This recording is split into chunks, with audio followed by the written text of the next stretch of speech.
Good morning, YouTube, BookTube. This is Johnny trying to get this thing. I use this camera, a Canon camera, to make these videos. I wish I had a movie camera or a nice cell phone or an iPhone that I could make videos. But I just have this old Canon. I think I've had it for almost 10 years, maybe more.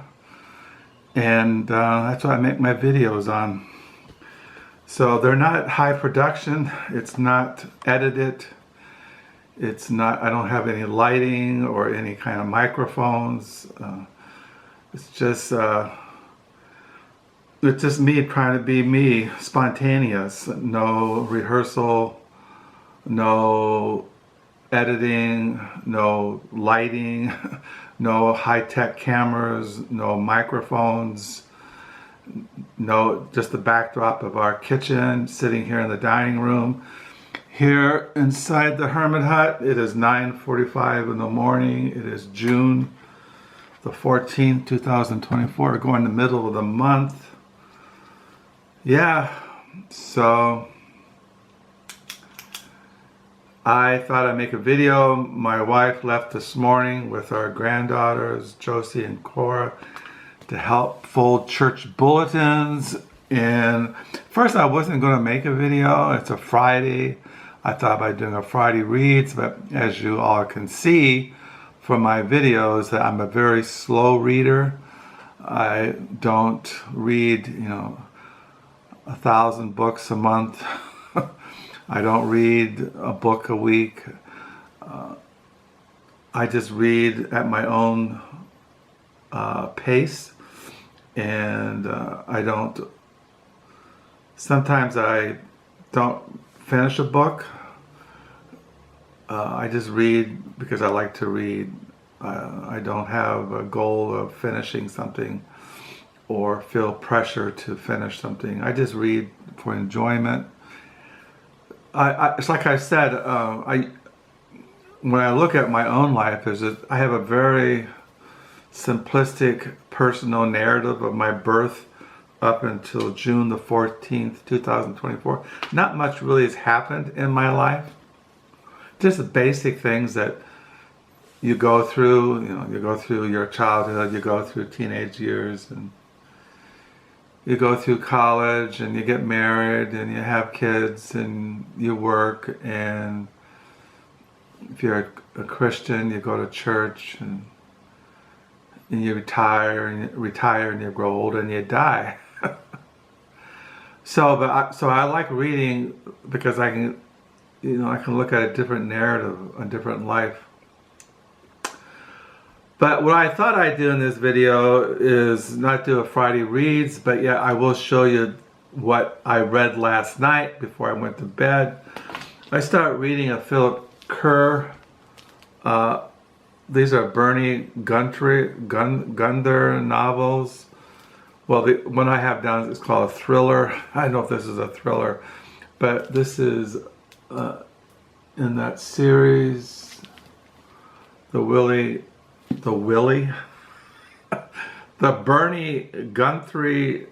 Gunther novel, Philip Kerr, The Other Side of Silence. There's a picture of him in the back. Yeah, as you know, over the years I've shown you his collection. He writes these series and then he writes individual novels, historical fiction and things. So I started reading this the other night. I have a paperback copy I had found a couple of weeks ago, but I had it in hardback and I didn't know that.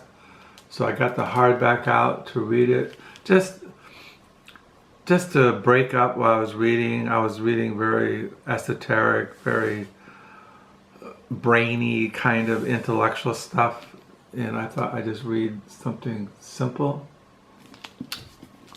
As far as this morning, I've only read a little bit of Predestination, Early Modern Theology by Richard Muir. Yeah, I've been reading this. It's kind of dry academic stuff. Most people would probably fall asleep reading this, but hey. So what I thought, as far as my diary, my paper diary, as you know, that my videos that I film for YouTube are part of my diary, which is found in LiveJournal called Crooked Fingers. And I've been writing there for 24 years. Every day for 24 years, I've been writing in my paper diary since 1968. But as you all know, I only have my diaries from 1978 until today. You know the whole story, so I won't repeat myself. So yeah, Carol's and the girls went to full church bulletins, and then Carol's going to take the girls to play tennis. And I don't have any plans for the day. I thought about going to Blue Stockings bookshop, but as you all know, I have a hard time leaving the house. I get anxiety and dread, and I'm afraid when I'm out there driving around, somebody's going to plow into me and kill me. And plus, I don't need any more books. I mean, I've got, 15,000 books. And I got books coming in the mail. I go to thrift stores around here. And that's what I'm going to show you in this video, is thrift stores books that I bought. I got these the other day at Salvation Army. I found these at Salvation Army and at Action House. Action House is a ministry here in Holland that provides clothing, furniture, food, other things, counseling, other things for people who are in need. And they sell used books, and I got some of these books at Action House and at Goodwill. Did I say Salvation Army? Salvation Army is North Holland. The Goodwill, there's two Goodwills here in Holland, one south side and one north side. The one in south side is where we live. It's just about 5 minutes from where we live. And I go there at least once a week. And I go to Action House, which is just down 3 blocks from where we live. And then there's Legacy Bookstore, which is really kind of lame. I don't know, they don't really have. And then I go to Gateway Rescue Mission thrift store. But I'm just going to show you the ones that I think I got at Goodwill. Now these are used books. I got these for, I think, $5, maybe $8. The first one I found at Goodwill is Infinite Passion of Expectation, 25 Stories by Gina Berriault. I can't pronounce the name. When I cataloged this book, I had another book by her in my library, which I can't find, and I think it was called, I don't know if it's even listed here, but I had another book of hers, a novel by her. These are her stories. It says here, she was an author of 3 novels. Her stories have appeared in Esquire, Harper's Bazaar, in the Paris Review. This came out in 1982. So yeah, I haven't looked at any of these short stories, but I'll get around to it someday. And then I picked up at Action House The Poet, Assassinated, and Other Stories by Apollinaire. There's a picture of him. I think he lived from, I don't know. He was a French surrealist. It says here,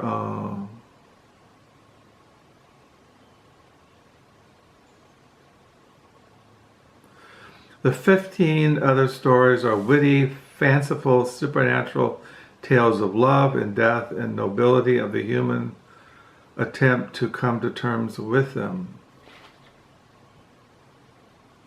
Yeah, he's known as a poet.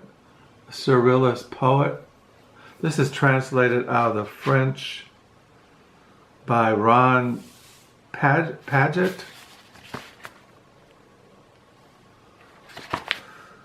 So, and then I found at Goodwill, Hallie Rubenhold, The Lady in Red. This is historical fiction. The Lady in Red, an 18th century tale of sex, scandal, and divorce. Yeah, I'm not that really into historical fiction, but it looked interesting, and so I grabbed it.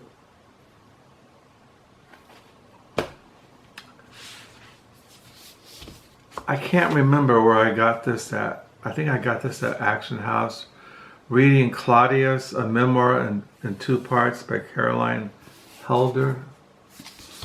Says here, in this unforgettable dual memoir of her parents' lives and her own, Caroline Helder brings to life the lost world of European cafe culture and reminds us of the sustaining power of literature in the most challenging of times. Heller vividly evokes pre-war Prague, where her parents lived, loved, and studied. Her mother was a young German refugee, initially drawn to Erich Helder, a bright but detached intellectual, rather than to his brother Paul. As Hitler's power spreads and World War II becomes inevitable, the world is destroyed and they must flee the country and continue. Paul, who will eventually become the author's father, is trapped and sent to Burglary, where he survives under hellish conditions. That was a concentration camp. Through Paul's life nearly ends in Europe, he reunites with Lisa in the United States, where they marry. Their daughter, Caroline, restless, insecure, carries the trauma of her parents' story with her, but her quest to make peace with her heritage is erased by her love of books, writers, and part of the family legacy. It goes on and on. And look, as you all know, I'm into memoirs, and this looked interesting, so I grabbed it. I collect the writings of Kate Atkinson. This is Shrines of Gaiety.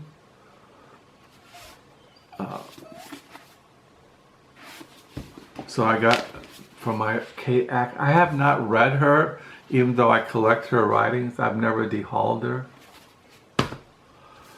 And then I picked up, this is the Burglary, the discovery of J. Edgar Hoover's secret FBI by Betty Medsger. In the late 1970s, a mild-mannered Harvard College physics professor privately asked a few people this question: who do you think of burglarizing an FBI office? In remarkable detail and with stunning depth of research, Betty Medsger reveals the never-before-told story of a history-changing break-in at the Media, Pennsylvania FBI offices. Through their exploits, a group of unlikely activists exposed the shocking truth that J. A. Hoover was operating a shadow bureau engaged in the illegal surveillance and harassment of American people. So, look interesting. Looks like an interesting story, so I grabbed it. This is a novel by Brian Moore, who I collect. He's a Canadian writer. I Am Mary Dunne. So I got that. There's a picture of him. Yeah, I collect the writings. Somebody in YouTube or BookTube a couple of years mentioned him, and I already had some novels by him, and I started collecting him, but I have not read him yet. Then I collect books on John Muir, the great naturalist, Yellowstone, father of ecology movement. This is The Natural Rivals, John Muir, Gifford, Pinchot, and the Creation of America's Public Lands by John Clayton. So I found this at Action House. Yeah, I collect books on ecology, environmental movement. I collect books on John Muir, the natural world, ecology, books on trees and birds and things.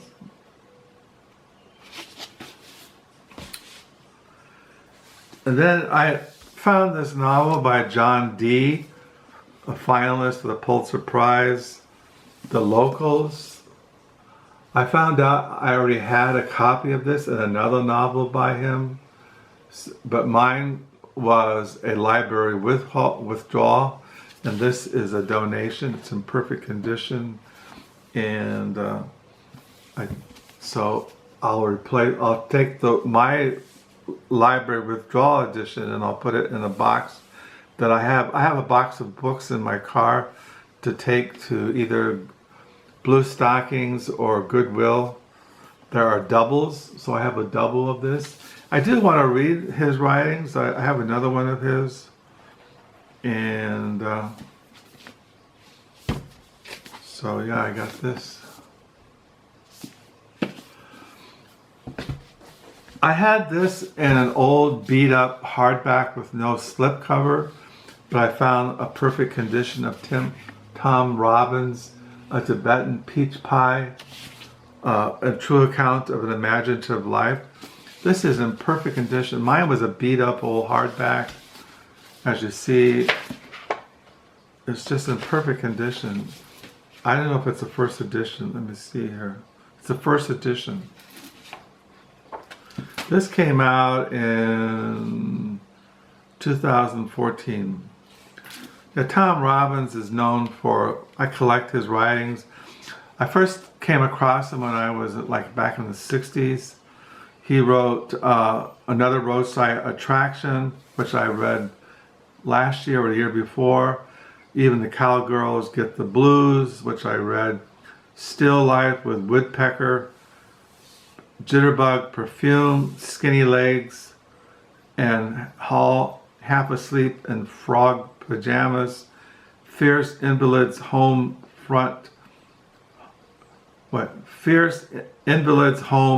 from Hot Climates, Villa Incognito, Wild Ducks Flying Backward, and B is for Beer.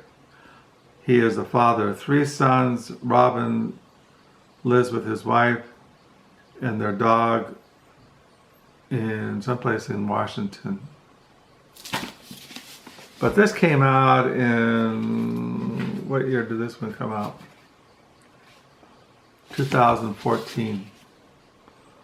So I was really pleased to find a pristine condition hardback slipcover of Tom Robbins' Tibetan Peach Pie. Now I did get some more used books from another place, but I'll show those in future videos. I don't know if I'll ever read any of these right now, but someday I might get around to it. I was really pleased to find this book, The Poet Assassinated and Other Stories by Apollinaire. Apollinaire is one of France's greatest modern writers, among the greatest poets, prolific man of extraordinary energy and brilliance. He wrote poems, stories, novels, memoirs, art, literary criticism, and edited, researched, and oversaw the translations of the works of others. He was a highly efficient champion of Cubism and of modern art and literature in general. This is a picture of him. So yeah, I really like French poetry, French art. Still has a thing in here. What's this from? North Point Press. This was published by. So I was pleased to find that from my French literature collection. I found this. Yeah, I don't know where that other novel I have of hers. It's somewhere down there on the lower level. I just lose track of stuff down there now these days. It's hard to find anything. When was this published? It doesn't say. This came out in 1982. So yeah, I started reading just a little break. Philip Kerr, The Other Side of Silence, a Bernie Gunther novel. There's a picture in the back. And this morning I've been reading Predestination, Early Modern Reformed Theology. Carol and I, we didn't have devotions this morning because the girls came, Josie and Cora came around 9. So Carol and I, we weren't able to read Romans or read from the Valley of Vision, and didn't have time to go before the throne of grace and cry out in prayer to the living God. So I have to pray by myself this morning. Not much else going on here. I don't have any books coming in the mail until end of this month. Yeah, I told you I ordered the life of James Murrell, the poet I just showed you. I've been reading his letters, and I have his books of poetry, and I ordered his life. But I ordered it from a used book dealer, and it's not going to come until the end of June. So this has been 21 minutes. I'm hanging in there, trying to keep my cool, not get freaked out, just wait it out, drift, get lost in daydreams. So yeah, I'm still reading Mrs. McIntosh, My Darling by Margaret Young. I'm still reading City Poet, The Life and Times of Frank O'Hare by Fred Gooch. I'm still reading that book on the early life of the poet John Ashbery. Still reading Straw Dogs by John Gray, Black Mass by John Gray. I'm still reading those books on, those theological books. One book on total depravity, the other book was on definitive atonement. I'm still reading those. Still reading that commentary on Isaiah, chapters 1 through 39, the Reformation Commentary series. So yeah, I'm still reading. I'm still just hanging in there. But like I said, the world makes me sick, makes me depressed. It's amazing that when you read that ex-president Donald Trump has been charged with 34 felonies, and he's broken the law. He's behind an insurrection to overthrow the U.S. government. He's lied. He's a crook. He's immoral. He's a liar, and yet people want him to be president. And it's kind of scary when you think about it, especially when you think that what really scares me, it's that people who profess to be Christians want Trump to be president. Now, you would think Christians, you think, would stand up for righteousness and justice and truth and honesty and morality, and here are, quote, professing Christians backing up someone who has broken the law of God, wants to overthrow the U.S. government, who has lied, slept with porn star, and done, cooked the books, broken the law. And so how can these people be Christians? I mean, why would I want to go to a church full of people who are white nationalist Christians, or Christians, quote, professing Christians who think Trump is a great guy? I mean, you know what I'm saying? It just kind of freaks me out. I'm really thinking this year I'm not going to vote. I think I've given up. For many years I didn't vote. I didn't start voting until probably around the time of Reagan. And even then I was kind of reluctant.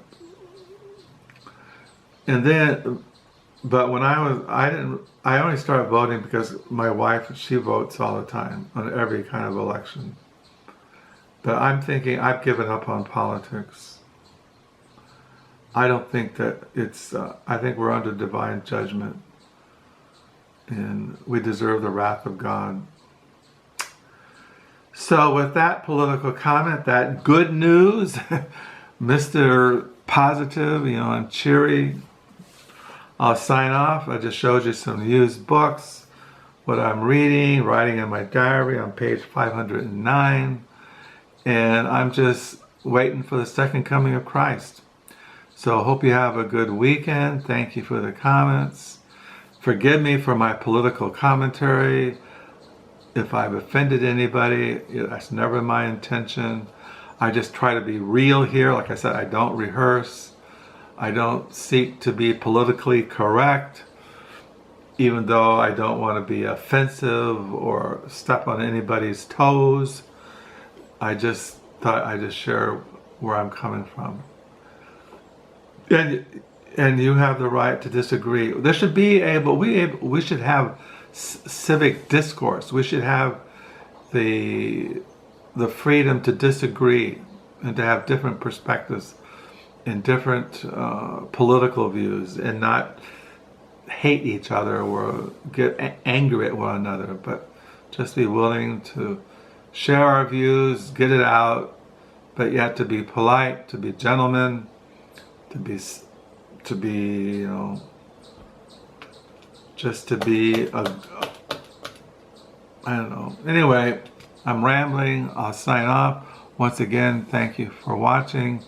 Thank you for your comments. Thank you for subscribing. And until next time, bye.